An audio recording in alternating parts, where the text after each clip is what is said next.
wabarakatuh. Ayyuhal muslimun rahimani wa rahimakumullah. Idza sa'ida al-khatibu 'ala al-minbar thumma yatahaddatsa fala yatahaddatsa ahadukum wa man yatahaddatsa faqad lagha wa man lagha fala jum'ata lah. Ansitu ibadallah la'allakum turhamun.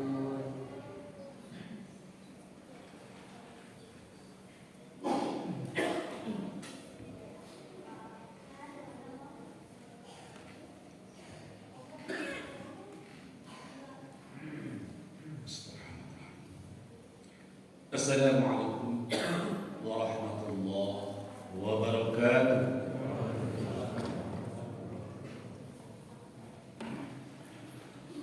Allahu Akbar, Allahu Akbar, Allahu Akbar, Allahu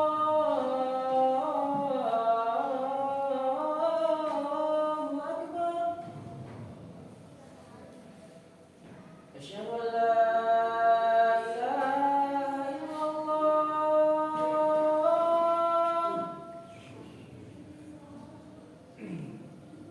Asyhadu an la ilaha illallah.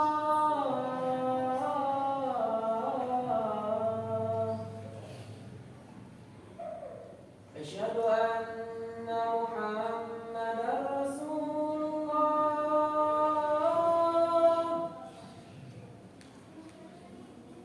Asyhadu anna Muhammadar Rasulullah.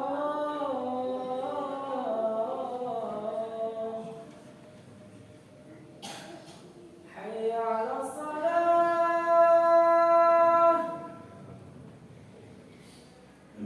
Hayya 'alas salah.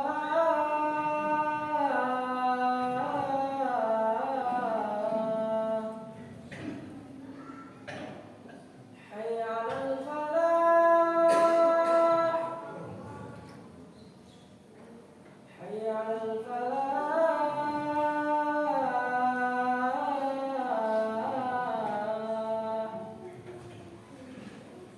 Allahu Akbar, Allahu Akbar. La ilaha illallah.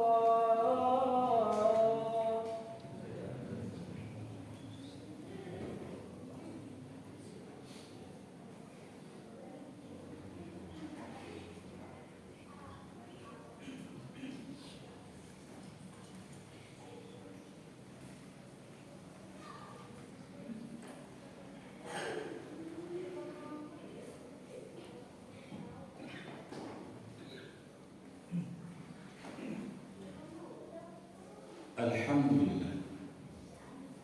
Alhamdulillah ala al-Qur'an. Khalaqal insan 'allamahul bayan. Asyhadu an la ilaha illallah wahdahu la syarika lah. Nasra nabiyyi wa anzala 'alaihi sakinah wa innahu laqawiyun. Wa asyhadu anna Muhammadar Rasul adda al-amanah wa balagha risalah wa nasara al-ummah. Allahumma shalli wa sallim wa barik ala nabiyyina Muhammadin wa ala alihi washabihi ajma'in. Ya ibadallah, usikum faqat. وقال تعالى في كتابه الكريم: أعوذ بالله السميع العليم من الشيطان الرجيم. يا أيها الذين اتقوا الله وتنظر نفس ما قدمت لغد واتقوا الله إن الله خبير بما تعملون. وقال النبي صلى الله عليه وسلم: اتق الله حيثما كنت إلى آخر حديث. Sadaqallah wa sadaqa Rasulullah sallallahu alaihi wasallam. Hadirin jamaah salat Jumat yang dimuliakan Allah. tidak pernah bosan kita menyampaikan puja dan puji hanya untuk Allah Subhanahu wa Ta'ala. Allah Ta'ala yang menguasai alam semesta, Allah Ta'ala yang mengatur kehidupan manusia, Allah Ta'ala yang menganugerahkan nikmat la tusuha yang tidak bisa kita hitung satu persatunya, yang setiap saat kita nikmati, kita rasakan.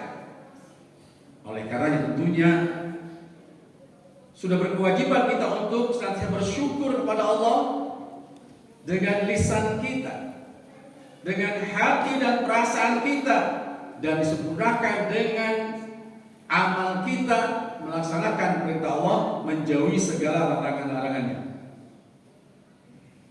Salam dan salam kita sampaikan kepada penghulu anbiya, uswah hasanah kita Nabi Muhammad sallallahu alaihi wasallam. Juga tak lupa kita sampaikan kepada keluarganya, sahabat yang mati di bersama. Hadirin kita masih merasakan keprihatinan yang mendalam atas musibah yang dialami oleh saudara kita di Cianjur. Bahkan kemarin juga ada dari Kuningan, gempa yang tentunya ini menjadi satu peringatan kita semua. Namun sangat disayangkan ketika ada musibah terjadi, banyak di antara kita yang justru berdebat, apakah siksa Allah, apakah fitnah, ujian dari Allah. Tentunya ketika menyikapi musibah terjadi, mari kita kembali rujukan kepada Al-Quran Al-Karim. Di dalam surah Arab ayat 155, gempa yang terjadi di zaman Nabi Musa alaihissalam. A'udzu billahi as-sami'il 'alim minasy syaithanir rajim. Bahtara Musa qaumahu 70 rajulan limiqatina. Falamma akhadathum ar-rajfah qala rabbi law syi'ta ahlaktahum min qablu wa iyya atuhlikuna bima fa'ala as-sufaha'u minna in hiya illa fitnatuka tudillu biha man tasha'u wa tahdi man tasha' anta waliyuna faghfir lana warhamna wa anta khairul ghafirin. Dan Musa memilih 70 orang dari kaumnya untuk memohonkan taubat kepada Allah. Jadi sikap pertama ketika kita bermusibah adalah bertobat kepada Allah, bukan saling berbalik. Ini sebagai introspeksi, baik yang terkena dampak musibah maupun kita mungkin terdampak langsung. Maka ketika mereka digoncang gempa bumi, Musa berkata, "Ya Rabbku, kalau Engkau kehendaki, tentulah Engkau membinasakan mereka dan aku sebelum ini. Apakah Engkau membinasakan kami karena perbuatan orang-orang yang kurang akal di antara kami? Itu hanyalah cobaan dari Engkau. Engkau sesatkan dengan cobaan itu siapa yang Engkau kehendaki, dan Engkau beri petunjuk pada siapa yang Engkau kehendaki. Engkaulah yang memimpin kami, maka ampunilah kami dan berilah kami rahmat, dan Engkaulah pemberi ampun yang sebaik-baiknya." Tentunya dari ayat ini kita mengambil pelajaran banyak. Mari kita bersama-sama bertobat kepada Allah, mohon ampun. Ada apa dengan Cianjur? Sebelum Bogor banjir. Ada apa dengan Kota Bogor? Ini harus kita evaluasi bersama. Tidak usah saling menyalahkan. Karena Ini semua adalah pelajaran. Ini semua merupakan fitnah tadi katakan, ujian bagi kita semua. Bahkan ada yang bertanya, banyak orang-orang soleh, bahkan sahabat saya satu pesantren 40 orang santri tahfidz Al-Quran wafat sekaligus. Bahkan belum lama juga ada seorang mahasiswa di sekolah vokasi IPB baru wisuda pulang ke Cianjur, 9 keluarganya wafat. Pertanyaan, musibah yang kita ambil tentunya bagi kita pelajaran berharga.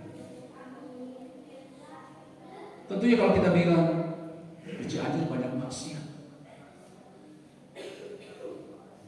tentu orang Cianjur tidak tersinggung, karena tidak semua orang Cianjur juga bermaksiat.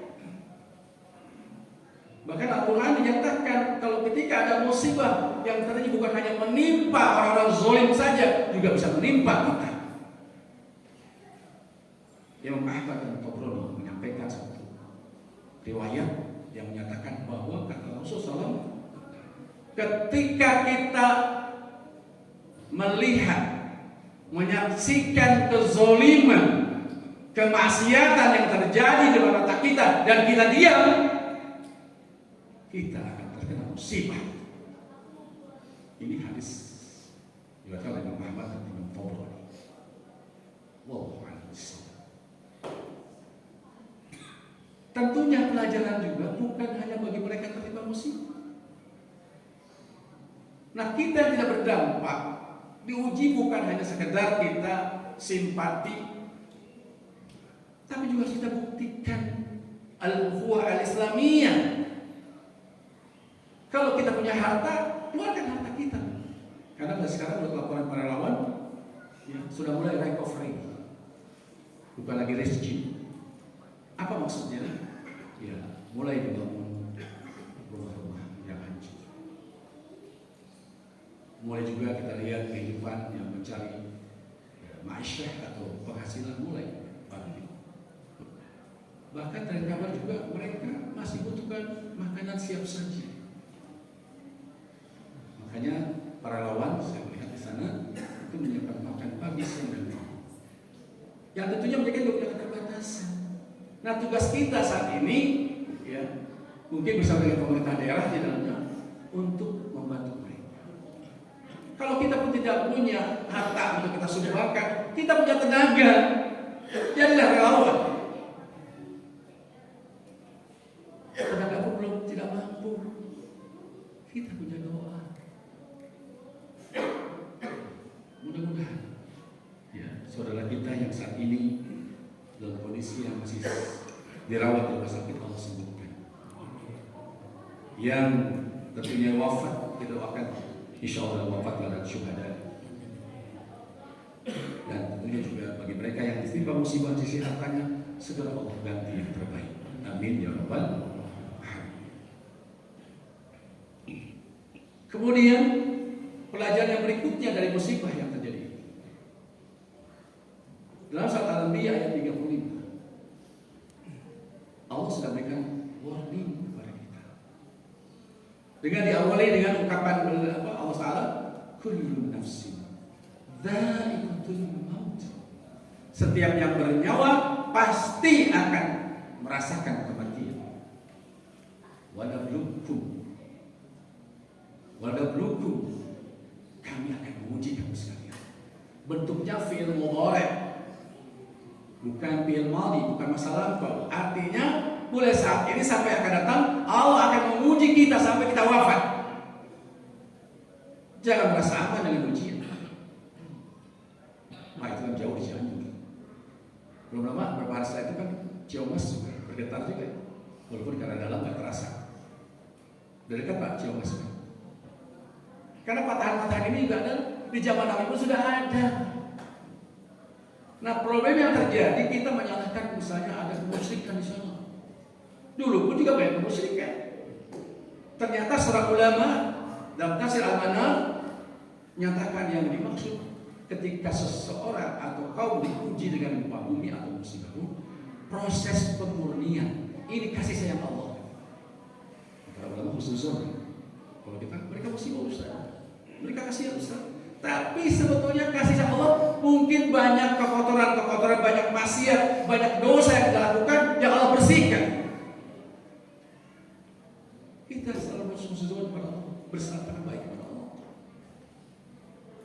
Nah ternyata dalam beberapa riwayat, bahkan juga dalam ayat Al-Quran, Allah berikan musibah terjadi karena dalam ayat yang lain Allah tidak akan berikan musibah kalau ada orang soleh. Kok ini seperti pertentangan ayat satu dengan yang lainnya? Makanya belajar tafsir agar tidak salah di dalam menafsirkan. Jangan sembarangan. Rujukannya tafsir Mu'tabar, bisa Ibnu Katsir, atau saya katakan juga tafsir Jalalain, atau tafsir-tafsir yang lain, agar kita tidak memandang salah ataupun menggunakan logika sendiri untuk menafsirkan Al-Quran. Nah ternyata para mufassir sepakat terjadinya musibah itu bukan karena soal terjadinya kemusyrikan. Kalau itu sudah jelas zaman dahulu sudah terjadi, tapi terjadi penzoliman kepada sesama manusia. Di zaman Nabi Adam alaihissalam, Qabil Habil terjadi. Apa penzoliman maksud? Bisa terjadi, mohon maaf, mungkin perjudian, mungkin prostitusi, mungkin LGBT. Ini semua karena antar hablu antar manusia. Kalau soal akidah, kalau saya pun jelas terjadi di masa dulu. Karena bencana alam pun sering terjadi, baik itu vulkanik atau tektonik. Jadi harus kita perhatikan. Kalau kemarin saya ditanya, kenapa Kota Bogor yang tidak banjir kok banjir Ustaz? Ada apa dengan Kota Bogor? Saya katakan, saya tidak menuduh. Mari kita introspeksi. Apakah ada prostitusi di Bogor? Apakah ada LGBT di Bogor? Mari kita introspeksi bersama. Kita nggak tahu. Kalau Allah sudah ditegaskan, mana yang Allah berikan petunjuk, mana Allah yang berikan sesatkan itu. Tapi kita jangan protes. Kita katakan, Pak ini pada Allah. Betul takdir Allah. Ingat, paham kita bukan Qadariyah, bukan juga Jabariyah, tapi Ahlussunnah wal Jamaah. Artinya ikhtiar kita hakikatnya Allah. Kemarin COVID-19 itu sudah takdir, tidak salah. Tapi ulama Imam Ghazali mengatakan kita menghindari dulu dari takdir itu. Berobat, jaga, membatasi. Nah mudah-mudahan Allah Taala ini kan warningnya dari Allah. Artinya kita nggak berdampak, harus segera tobat dan sadar. Tidak mustahil Allah subhanahu wa ta'ala bisa terjadi di kita juga, tidak mustahil. Hadirin rahimakumullah. Tadi pelajaran berikutnya dikatakan kami akan diuji. Kamu akan diuji oleh kita sekalian, kami akan menguji kamu sekalian bisyarri wal khairi fitnah. Diuji dengan keburukan, gempa bumi, sakit, COVID-19, gagal, atau kita sengsara hidup miskin di dunia yang fana. Itu semua adalah ujian, tapi digandengkan maunya Allah wal khair dengan kebaikan, kesenangan, tidak ada musibah. Jadi jangan dikira nama ujian itu susah, tidak. Kesenangan ada ujian. Bahkan banyak dari kita yang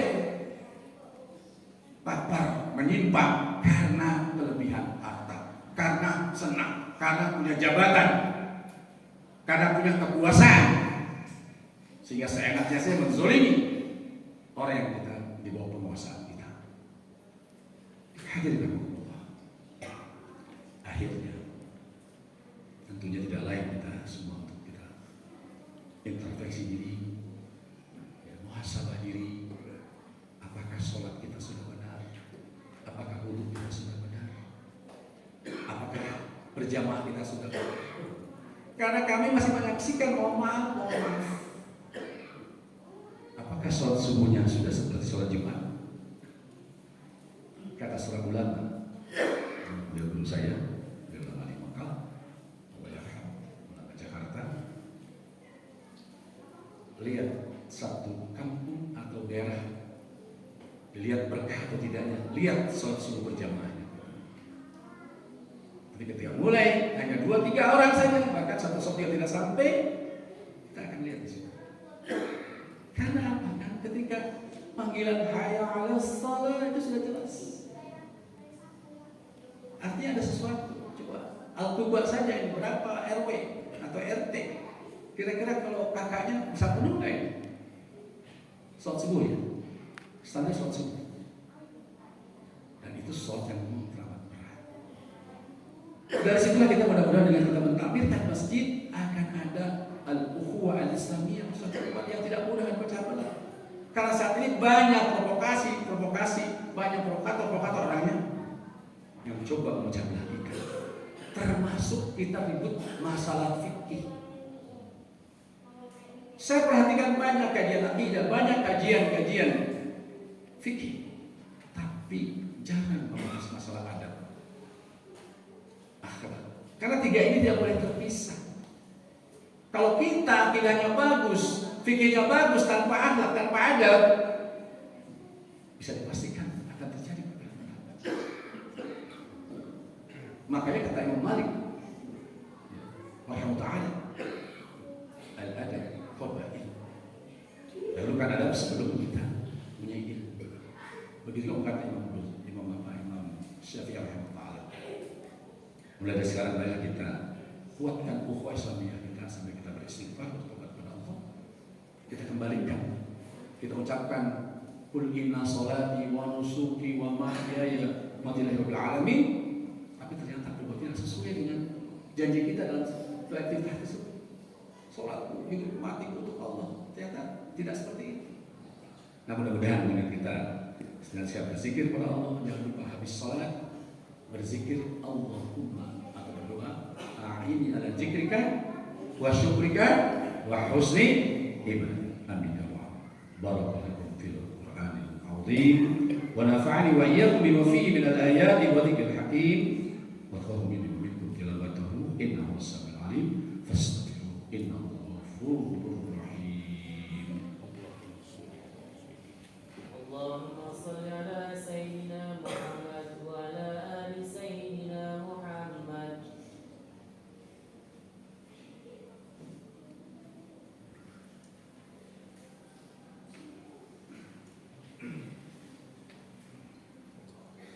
Alhamdulillah. Alhamdulillah hamdan katsiran. Asyhadu an la ilaha illallah wahdahu la syarika lahu wa asyhadu anna Muhammadan abduhu wa rasuluh. Allahumma shalli wa sallim ala Muhammadin wa ala alihi wa sahbihi wa ba'd. La ya ayyuhan nas ittaqullah ittaqullah ittaqullah. Allahumma shalli wa sallim wa barik Muhammadin wa ala sahbihi. A'udzu billahi as-sami'il 'alim minasyaitonir rajim. Ya ayyuhalladzina haqqa tuqatih ila ba'dus. Inna Allaha wa malaikatahu yusholluna 'alan nabi. Ya ayyuhalladzina amanu shallu 'alaihi wa sallimu taslima. Allahumma shalli wa sallim.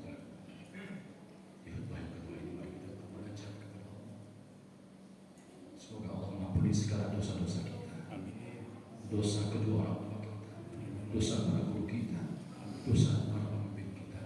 Mudah-mudahan musibah yang dialami saudara kita saat ini terjadi, mudah Allah kembalikan kembali semangat untuk hidup. Bagi yang meninggal yang wafat, Allah masukkan ke surga Allah. Bagi yang sedang sembuhkan, amin ya rabbal alamin.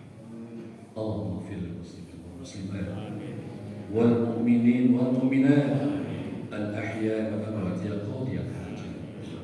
ربنا ظلمنا أنفسنا وإن لم تغفر لنا وترحمنا لنكون من الخاسرين. ربنا لا تزغ قلوبنا بعد إذ هديتنا وهب لنا من لدنك رحمة إنك أنت الوهاب. اللهم ادفع على الغلاء والوباء وزنا وزلازل والمحن وسوء الفتن ما ظهر منها وما بطن عن بلدنا هذا خاصة وعن سائر البلاد المسلمين عامة يا رب العالمين. ربنا آتنا في الدنيا حسنة وفي الآخرة حسنة وقنا عذاب النار.